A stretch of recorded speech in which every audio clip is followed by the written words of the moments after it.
الله الله أكبر الله أكبر ولله الحمد.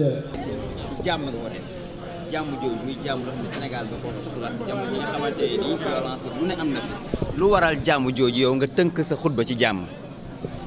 waaw xam nga jàmmaay lépp boo gisee ñu toog fii di julli jàmm tax boo gisee ngay xëy jàmm tax boo gisee ñuy nodd ca jàkka ja jàmm tax kon jàmm jooju na nga xam ne bokk na ci principe yi nga xam ne islam da koy jëmbat iman gëm yàlla da koy jëmbat nite da koy jàmbat parce que dañu war a dëkk war a ànd looloo tax nag ñu gis nag anam yu bari yoo xam ne daawuñu ko gis yoo xam ne bu fekkee ne dina indi jàmm it day doy waar mais ñii taxaw bañ ñii di marche ñii di grève ñii di xeex ñuy tëj ñii ñuy atte ñaa loolu ñu gis nag bu nekkee ci société jàpp nañ ne ngir ñu am jàmm day dal di jafe looloo tax xutba bi li ci ëpp ñu jëmale ko ci jàmm pour delloo si xel yi delloo si xol yi ñu xam ne lépp loo bëgg rek xamal jàmm rek nga koy amee nga nekk ci li nga xam ne yëg nga neexaayu loola moo xam ñam la moo xam colin la moo xam jiite la lu mu mun a doon rek balaa muy neex ci sab làmmeñ rek dana fekk daa ànd ak jàmm su àndul ak jàmm danga ko fa sànni dem wuti jàmm yàlla nañu yàlla jàmmal. ci bennoo jigéen ñi wax nga ci réew mi woo askan wi ci bennoo jullit ñi.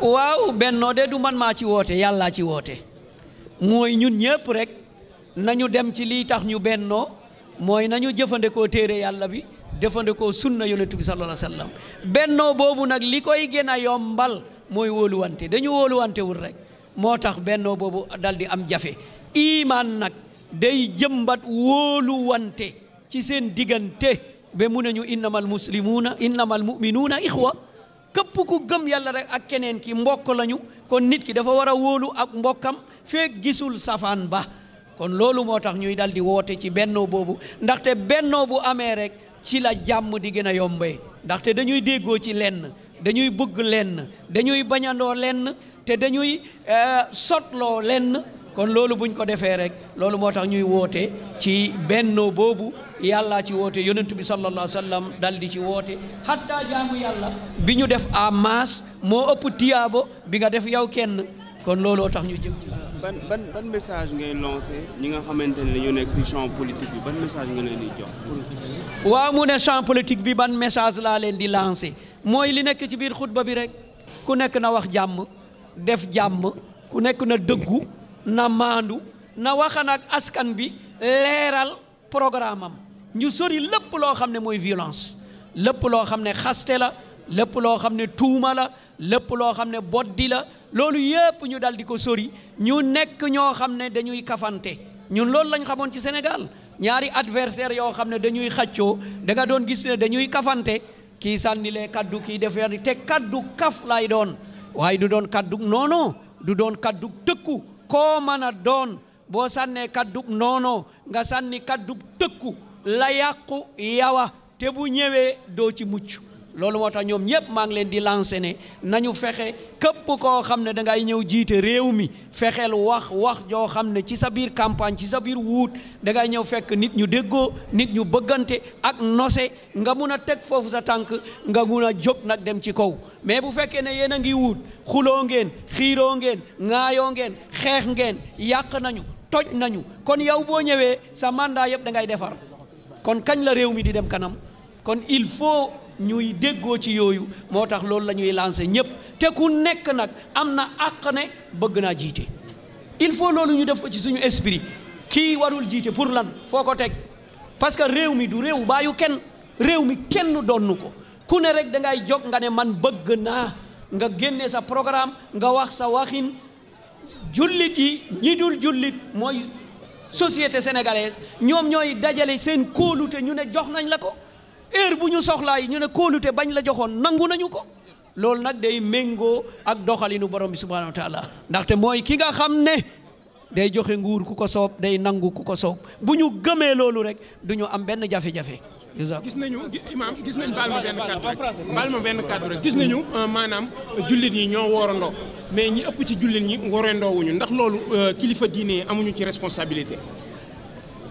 Non mun nañu wax waaw mun nañu wax déet xam nga problème bi mooy ku ne rek day def lu ko doy te loolu daa am masala boo xam ne il faut ñu bàyyi ci xel mooy lan mooy ndax ñépp mën nañu defandoo xam nga bu njëkk dañ doon wax déet ixtilaaful mataali ittihaadul mataali mooy gannaaw jant bi na muy fenkee heure bi du benn ndax mën nañ koo defandoo wala mënuñu koo defandoo bu njëkk dañ doon wax ne mënuñu koo defandoo mais yaakaar naa koor gi kay mën nañ ko defandoo adduna bi yëpp woor na kon adduna bi yëpp mun nañoo worendoo waaye daa am ñoo xam ne jàpp nañ ne ñoom fokk rek ñu gis ko fa ñu dëkk jàpp naa ne loolu du problème bi mooy lan jullit yi ci seen bopp ñoo xeebante loolu dong moo ko indi Moodu bu gisee ñu ne wax na dëgg Biraan bu gisee ñu ne tegu ko fen lii dong mooy suñu problème du kilifa diine faa leneen faa ñun ñoo wóoluwante wul mais suñu wóoluwante woon ñu nekk ay jullit ñu xam ne jullit du taxaw ne gis naa te gisul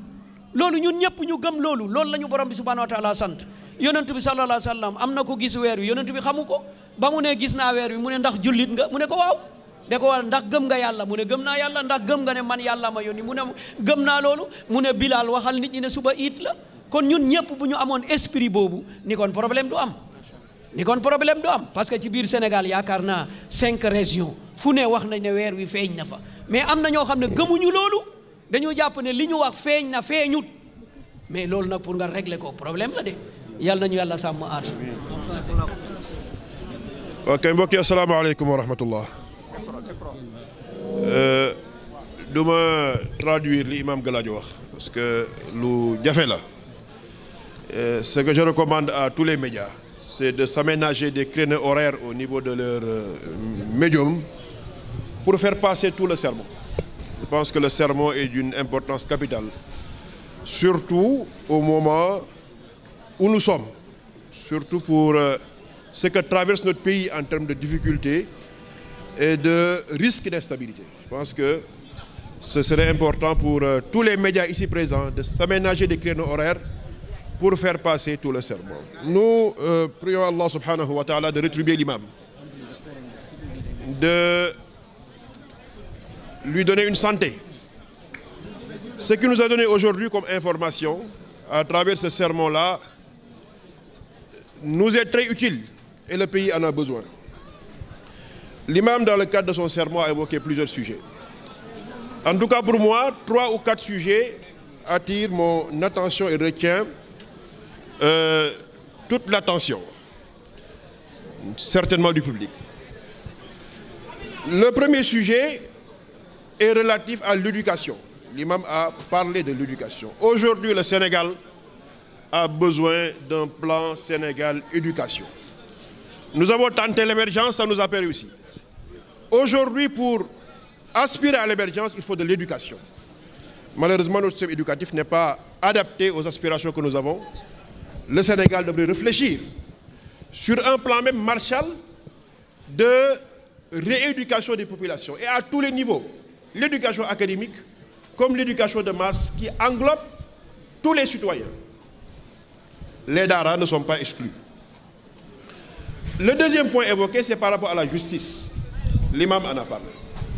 Il n'y a pas de paix sans justice. Et pendant toutes ces années, Allah subhanahu wa ta'ala a communiqué avec nous. Nous avons vu de grands acteurs de la justice disparaître sous nos yeux. C'est une communication divine. C'est pour dire à ceux qui sont là encore que vous n'êtes là qu'en sursis et que vous devez faire votre travail de manière convenable car vous allez rendre compte, comme ceux qui vous ont précédés doivent rendre compte.